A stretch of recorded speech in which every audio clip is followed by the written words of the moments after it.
அனைவருக்கும் வணக்கம். மார்ச் 1 முதல் அனைத்து அரசு மற்றும் அரசு உதவிபெறும் பள்ளிகளில் மாணவர் சேர்க்கை நடைபெற்று வருகிறது.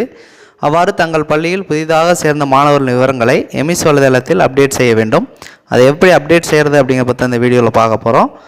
அதற்கு உங்கள் மொபைலில் க்ரோம் ப்ரௌசர் ஓப்பன் பண்ணிக்கோங்க. சர்ச் ஆர் டைப் யூஆர்எல் அப்படிங்கிறதுல எமிஸ் வெப்சைட் அட்ரஸ் டைப் பண்ணி எமிஸ் லாகின் பேஜ் ஓப்பன் பண்ணிக்கோங்க. யூசர் நேம் பாஸ்வேர்டு அப்படிங்கிற இடத்துல உங்கள் ஸ்கூலோட யூசர் நேம் பாஸ்வேர்டு கொடுத்து லாகின் பண்ணிக்கோங்க. யூசர் நேம் பாஸ்வேர்டு என்டர் பண்ணிவிட்டு லாகின் கொடுங்க.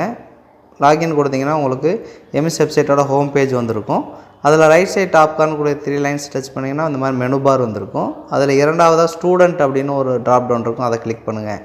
கிளிக் பண்ணிங்கன்னா என்ரோல்மெண்ட் அப்படிங்கிறது கீழே students admission campaign academic year 2024-25 இருக்கும், அதை கிளிக் பண்ணுங்கள்.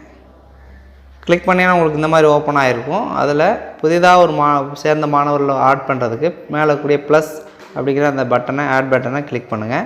கிளிக் பண்ணிங்கன்னா உங்களுக்கு இந்த மாதிரி அந்த நியூ அட்மிஷன் ஸ்டூடெண்ட்ஸோட டீட்டெயில்ஸ் கேட்கும். அதில் ஃபஸ்ட்டு வந்து name of the student in English அப்படிங்கிறதுல அந்த ஸ்டூடெண்ட் நேமை வந்து இங்கிலீஷில் டைப் பண்ணிடுங்க. அதுக்கு டேட் ஆஃப் பர்த் அப்படிங்கிறதுல கிளிக் பண்ணி கேலண்டரில் அவனுடைய டேட் ஆஃப் பர்த் அந்த மாணவனுடைய டேட் ஆஃப் பர்த்தை செலக்ட் பண்ணிக்கோங்க. அடுத்து செலக்ட் ஜெண்டர் அப்படிங்கிற ட்ராப் டவுனை கிளிக் பண்ணி மேல் ஃபீமேல் அப்படிங்கிறத செலக்ட் பண்ணிக்கோங்க.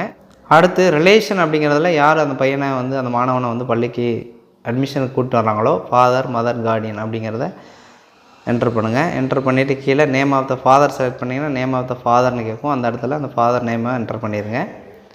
கம்யூனிட்டி என்னவோ அந்த கம்யூனிட்டியை செலக்ட் பண்ணுங்கள்.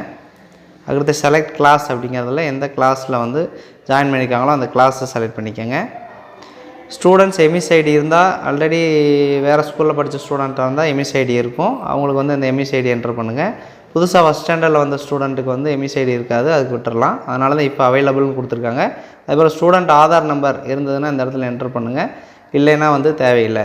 இந்த எமிஸ் ஐடியும் ஆதார் நம்பர் வந்து நாட் மேண்டேட்ரி.